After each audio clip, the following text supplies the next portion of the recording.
రణభూమి యందు పడి ప్రాణములు విడిచిపెట్టాడు. ఛీ అని నిరసించారు ధర్మం తెలిసిన వాళ్ళందరూ. దుర్యోధనుడు మాత్రం సంతోషించాడు. అభిమన్యుణ్ణి మట్టుపెట్టాను. సైంధవుడు పరమానందపడిపోయాడు. అర్జునుడి కొడుకు మరణించాడు. చాలు నాకు. పాండవుల నలుగురిని ఇవాళ నేను ఆపడం వల్ల నా జీవితంలో ఒక మహాప్రయోజనాన్ని మూటకట్టుకున్నాను. అంత అల్పమైన క్రూరమైన సంతోషాన్ని పొందుతారు కొంతమంది. తుట్టతుదకు ఏం మూట కట్టుకుంటారంటే దాని వలన వచ్చే ప్రయోజనం ఏమిటంటే యుగాలు మారిపోయినా శాశ్వతమైన అపకీర్తి నిలబడిపోతుంది. జీవితాలు అలా పరిసమాప్తం అవుతాయి. అది కోరుకోనివాడు అలా ప్రవర్తించకూడదు. కాబట్టి అందుకే మనకి ఇప్పటికీ కూడా సైంధవుడిలా అడ్డుపడ్డాడు రా అన్న సామెత తెలుగులో మిగిలిపోయింది. యుద్ధం అయిపోయింది, చీకటి పడిపోయింది, ఎవరి శిబిరానికి వాళ్ళు వెళ్ళిపోయారు. ధర్మరాజు గారి శిబిరంలో చీకటి ఛాయలు, అశుభ సూచనలు, అందరూ ఏడుస్తున్నారు, బాధపడుతున్నారు. అర్జునుడు తిరిగి వచ్చాడు. తిరిగి వచ్చి లోపలికెడుతున్నప్పుడు దుశ్శకునములు కనబడ్డాయి. తిన్నగా అన్నగారైనటువంటి ధర్మరాజు గారి యొక్క శిబిరంలోకి ప్రవేశించి గొగ్గోలు పెట్టి ఏడుస్తున్న ధర్మరాజుని చూశాడు. భయపడ్డాడు. దుశ్శకునములు చూసి ధర్మరాజ భీమ నకుల సహదేవుల్లో ఎవరికీ ఇబ్బంది కలగలేదు కదా అని. అభిమన్యుడు నేను శిబిరంలోకి వస్తున్నప్పుడు ఎదురొచ్చి నాన్నగారు అని కౌగిలించుకునేవాడే, ఇవాళ నా కొడుకు ఎందుకు ఎదురు రాలేదు అని అపశకునం గోచరించింది. వెళ్ళి ధర్మరాజుని అడిగాడు, నా కుమారుడేడి అని అడిగాడు. నీ కుమారుడు మరణించాడు అని ధర్మరాజు చెప్పాడు. ఎందుకు మరణించాడు అని అడిగాడు. ఇగో ఇలా అధర్మ యుద్ధం చేశారు, పద్మవ్యూహాన్ని భేదించడం మాకెవరికి రాదు, తెలిసున్న నువ్వు కృష్ణుడు దూరంగా ఉన్నారు, అభిమన్యుడికి తెలిసేమోనని అడిగాను. అభిమన్యుడు నాకు తెలిసిన వీరోచితమైన ప్రతిజ్ఞ చేసి ప్రవేశించాడు. నిజానికి పద్మవ్యూహంలో ప్రవేశించినటువంటి అభిమన్యుడు మరణించవలసిన అవసరం లేదు.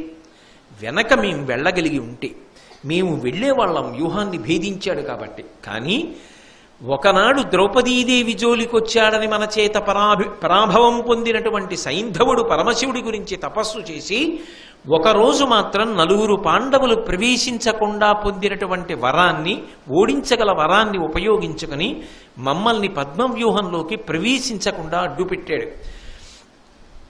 ఈ కవచధారణం అనేటటువంటి విద్య అభిమన్యునికి ఉంది అని తెలుసుకున్నటువంటి ద్రోణాచార్యుల వారి యొక్క ఉపదేశం మేరకు కర్ణుడు వెనక నుంచి బాణప్రయోగం చేసి వింటినారిని తెగకొట్టి అందరూ కలిసి అభిమన్యుణ్ణి మట్టుపెట్టారు. ఇది జరిగిన కథ. సైంధవుడు అడ్డుపడకపోయి ఉంటే ఎట్టి పరిస్థితులలో మేము అభిమన్య కుమారుణ్ణి రక్షించుకునేవాళ్ళం. నీ కుమారుడు మరణించడానికి ప్రధాన కారణం ఎవరు అని నువ్వు అడిగావు. నీ కుమారుడు మరణించడానికి ప్రధానమైనటువంటి కారణము సైంధవుడే అని ధర్మరాజు గారు చెప్పారు. చెప్పగానే ఆ ఆక్రోశంలో, ఆ ఆవేశంలో, ఆ కోపంలో తమాయించుకోలేకపోయాడు అర్జునుడు. తమాయించుకోలేక వెంటనే ప్రతిజ్ఞ చేశాడు. వినుడి నాదు ప్రతిజ్ఞ నీవు, నిఖిలోర్వీనాథులున్ సింధురాజు నవస్యంబున నిల్లి సంపొదు, భయస్తుండై నినించొచ్చినన్ వనజాక్షున్ శరణంబు వేడినను, గర్వంబేది నన్నుం తగంగనినన్ పోరు తొరంగి పోయిన నిరుగం కాని సత్యవ్రత.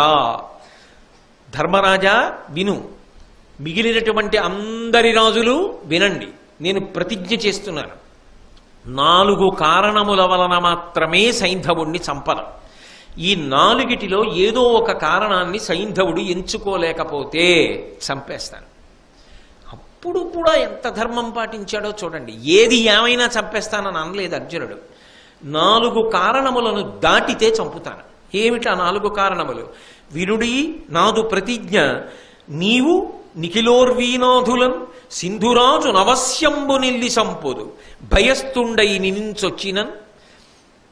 అన్నయ్య, ఒకవేళ భయపడి వచ్చి నీ కాళ్ల మీద పడి శరణు క్షమించమని అడిగితే నువ్వు ఉదారుడవై అలాగేలే సైంధవ మాకు బావవి కదా అని గతంలో మన్నించినట్లుగానే ఒకవేళ నువ్వు మన్నించి విడిచిపెడితే నా కొడుకు చనిపోయినా వాడి జోలికెళ్ళను, వదిలిపెడతా. నిన్ను శరణాగతి చేస్తే వదిలిపెట్టేస్తాను. భయస్తుండై నినుంచొచ్చినన్ వనజాక్షున్ శరణంబు వేడినను. మహానుభావుడు పద్మముల వంటి కన్నులు కలిగినటువంటి ఈ కృష్ణ పరమాత్మ యొక్క పాదములు పట్టుకుని శరణాగతి చేసినా సరే నేను అతని జోలికి వెళ్ళను. ఎందుకనంటే కృష్ణుడు బంధువు, సఖుడు, పరమాత్మ చుట్టము, మనకు ఆయన కానిదేదీ లేదు. ఆయన కాళ్ళు పట్టుకుంటే నేను సైంధవుణ్ణి చంపను.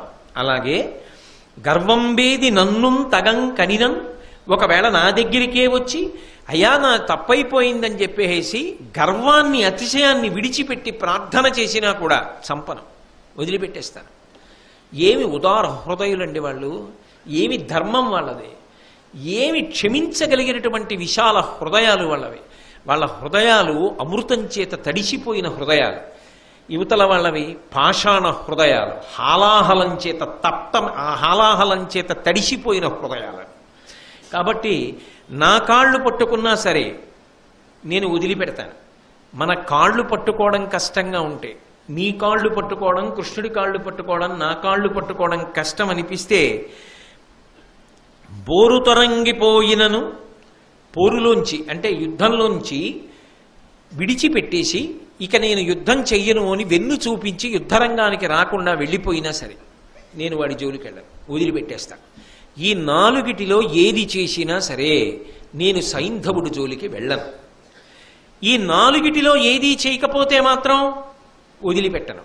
ఈ నాలుగు చెయ్యకుండా ఇంకా ప్రతీకార ధోరణితో నన్నేదో చేయగలనని అనుకుంటే రేపు యుద్ధానికి ఎడతాను. రేపు ఎక్కడికో వెళ్ళనుగా, కురుక్షేత్ర సంగ్రామ భూమిలోకి వెడతా. గురువుగారు ద్రోణుడే కాదు, ఎన్ని వేల మంది అయినా సరే అడ్డురాని కురుయోధులు, నాకేమీ ఇబ్బంది లేదు.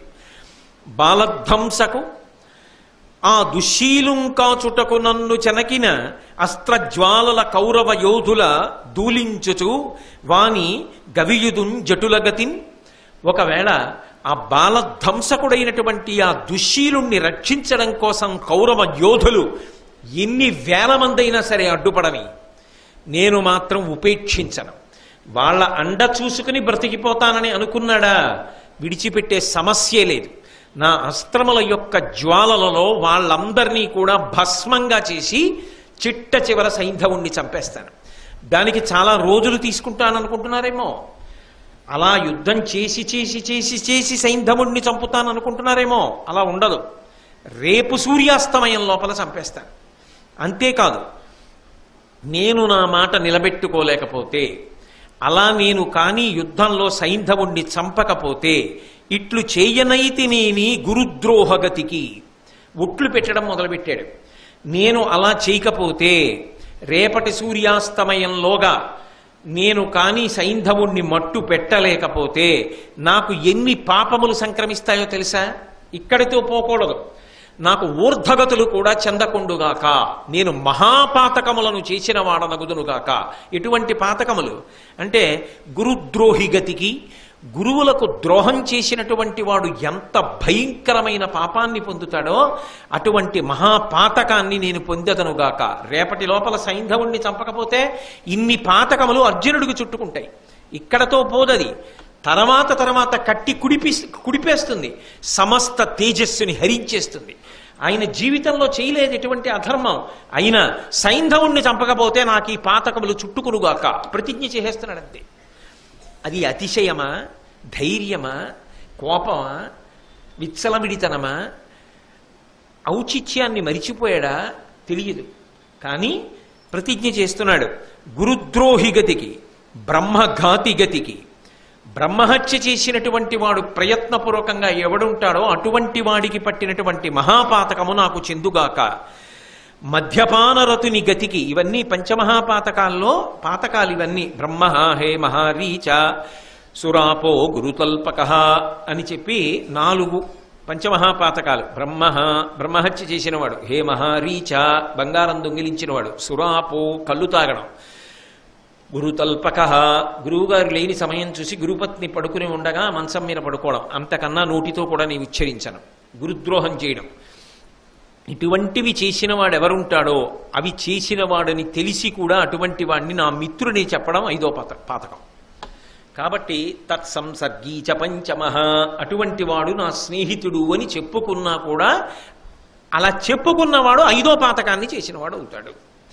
ఇవి 5 పంచమహాపాతకములు అని శాస్త్రం చెప్తోంది, కోటేశ్వరరావు చెప్పట్లేదు. కోటేశ్వరరావు చెప్పారు అనకండి, నేను శాస్త్రం చెప్పడానికి వచ్చాను, అదే చెప్పగలను అంతే. ఇంకోటి నేను ఎందుకు చెప్తాను, ఎలా చెప్తాను, ఎక్కడ ఏ ధర్మం పాటించాలో ఆ ధర్మం పాటించాలంతే. కాబట్టి ఇప్పుడు 4 మహాపాతకములో 3 మహాపాతకములు తనకి చుట్టుకుంటాయని చెప్తున్నాడు. బంగారం దొంగిలించడం ఒకటే వదిలిపెట్టాడు. ఆయనకి ఏం అవసరం ఉంటుంది? నేను హే మహారీచ అది వదిలిపెట్టి, కాబట్టి గురుద్రోహికి ఉండేటటువంటి పాతక ఫలం, బ్రహ్మహత్య చేసినటువంటి వాడికి ఉండేటటువంటి మహాపాతక ఫలం, మద్యపానం చేసిన వాడికి ఉండేటటువంటి మహాపాతక ఫలం, అలాగే హే మహారీచ బంగారానికి బదులుగా ఇంకొక మహాపాపాన్ని తీసుకొచ్చాడు అర్జునుడు మహాభారతంలో. అంటే వ్యాసుల వారు ఇది కూడా మహాపాతకమే, ఇది ఈ జన్మలో చేసినది కదా ఇక్కడతో వదిలిపెడుతుందని నువ్వు అనుకుంటున్నావేమో, కొన్ని కోట్ల జన్మలు వెంటపడి కాల్చేస్తుంది నిన్ను. అంతటి మహాపాతకంగా ఇంకొక దాన్ని తీసుకొస్తున్నారు. 3 రుణములు చెప్తే వ్యాసుడు భారతంలో 4వ రుణం చెప్పాడు. ఏది అంటే సమాజానికి మనిషి రుణబడి ఉన్నాడు అని. అలాగే ఒక కొత్త పాతకాన్ని వ్యాసుడు అర్జునుడి ద్వారా ప్రతిపాదన చేయిస్తున్నాడు. అర్జునుడి యొక్క ప్రతిజ్ఞలో వచ్చింది ఆ మాట. ఆయన అన్నాడు, మానార్హ జన పరివాదిగతికి, ఎంతో మంది చేత గౌరవం అందుకున్నవాడు, ఇప్పటికీ ఎంతో మంది గౌరవానికి పాత్రమయ్యేటట్టే జీవితం చేస్తున్నవాడు ఎవడుంటాడో అటువంటి వాని యందు లేని దోషాన్ని కల్పించి ఆరోపించి అప్రతిష్ట పాలు చెయ్యడానికి అపనిందలు పలికినవాడు ఎవరుంటాడో, ఎవడు హేయంగా మాట్లాడతాడో అటువంటి వాడు ఎటువంటి భ్రష్టగతులకు వెళ్ళిపోతాడో నేను కూడా గతులకు వెళ్ళేదనుగాక. అంటే ఇవి అర్జునుడు చేసిన ప్రతిజ్ఞలైతే ఇటువంటి వాటి జోలికి మనం వెళ్ళకూడదు అని ఎంత దూరంగా ఉండాలో, అటువంటి వాటి జోలికి వెళ్ళడం తేలికగా కనపడినా కోట్ల జన్మలు ఎలా కట్టి కుడిపేస్తాయో భారతం ప్రబోధం చేస్తోంది. కాబట్టి ఇటువంటి మహాపాతకములు నన్ను చుట్టుకొనుగాక. ఎందుకు అంటే రేపు సూర్యాస్తమయం లోపల నేను సైంధవుణ్ణి చంపలేకపోతే అని అనిమిష దైత్యకిం పురుషలాదిగనెవ్వరు వచ్చి కాచినన్ దునుముదునెల్లి సైంధవుని తోయజమిత్రుడు కృంగకుండ మున్నవ నరవరేణ్య ఇత్తెరుగు నా కొనరింపగరాకయున్న నేననలము సొచ్చువాడ నృపులందరు చూడగ గండివంబుతో. పరమ భయంకరమైన ప్రతిజ్ఞ చేశాడు.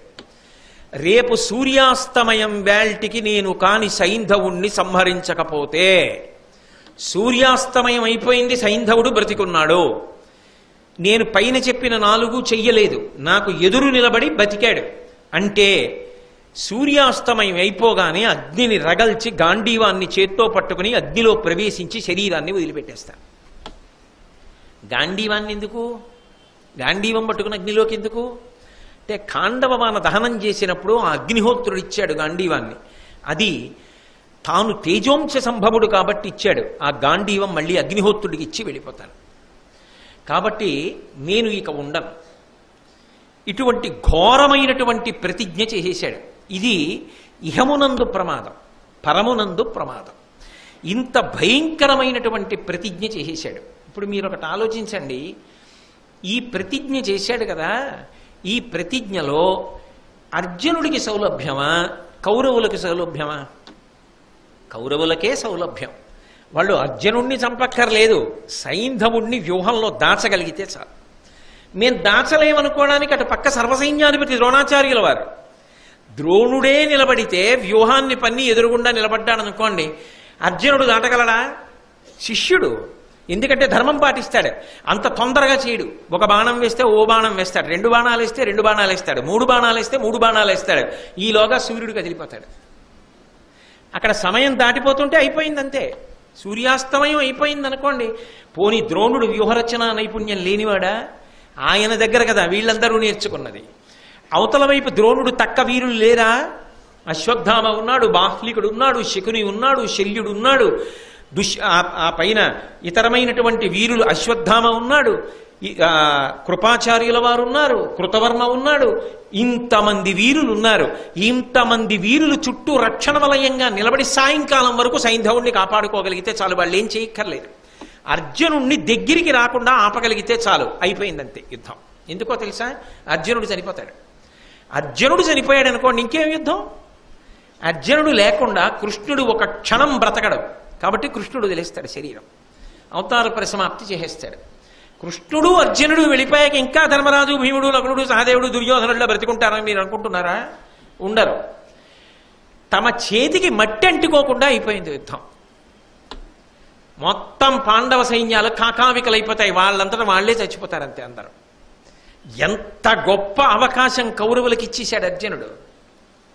తనని తాను ప్రమాదంలోకి తోసేసుకున్నాడు. సైంధవుడు భారతంలో తనంత తాను అనుకోకుండా సాధించినటువంటి గొప్ప సావకాశం. ఇప్పుడు మీరు ఒకటి ఆలోచించండి, దుర్యోధనుడు తెలివి తక్కువ వాడు కాడు కదా. సైంధవుడు బాబోయ్ నాకెందుకు అర్జునుడు చంపేస్తాడు, నేను వెళ్ళిపోతానంటే ఒప్పుకుంటాడా? నేను ధర్మరాజు గారి కాళ్ళ మీద పడతానంటే ఒప్పుకుంటాడా? కృష్ణుడి కాళ్ళ మీద పడతానంటే ఒప్పుకుంటాడా? అర్జునుడి కాళ్ళ మీద పడతానంటే ఒప్పుకుంటాడా? ఒప్పుకోడు. ఎందుకని? అవకాశం తనకుంది, అందుకని వెళ్ళనివ్వడు సైంధవుణ్ణి. నీకెందుకురా మేం కాపాడుతా ఉంటాడు అంటాడా? అందా అన్నవాడు ఏం చేస్తాడు? ఖచ్చితంగా ప్రయత్నిస్తాడు సైంధవుడు దొరకకుండా. సైంధవుడు దొరకకుండా ఆపగలిగాడు అనుకోండి, సూర్యాస్తమయం వరకు అయిపోయిందంతే. పాండవ పక్షం వైపు ఎవరూ ఊహించడానికి వీలు లేనంత భయంకరమైనటువంటి నష్టం జరిగిపోతుంది. కాబట్టి ఇప్పుడు ఈయన ఈ ప్రతిజ్ఞ చేసి గొప్పగా దేవదత్తమనబడేటటువంటి శంఖాన్ని పూరించాడు. వెంటనే కృష్ణ పరమాత్మ పాంచజన్యాన్ని పూరించాడు. అర్జునుడు గాంధీవారికి వింటినారి తగిలించి ఆ వింటినారిని ఒక్కసారి లాగి వదిలిపెట్టాడు. అందులోంచి ధ్వని ప్రకంపనలు వచ్చాయి. దుర్యోధనుడి యొక్క శిబిరంలో వినబడింది. హడిలిపోయారు. కృష్ణార్జునుడు శంఖం పూరిస్తున్నారు, గాంధీవధ్వనొస్తోంది. ఇవాళ అభిమన్యుణ్ణి మట్టు పెట్టాం మనం, ఏమవుతుందో ఏమిటో, ఎంత ఉగ్రులవుతారో అని. అటువైపు గూఢచారులు ఉంటారు, ఇటువైపు గూఢచారులు. If you like this video, hit the like button. For more videos, subscribe to our channel. If you have learned anything from this video, comment down below. Subscribe.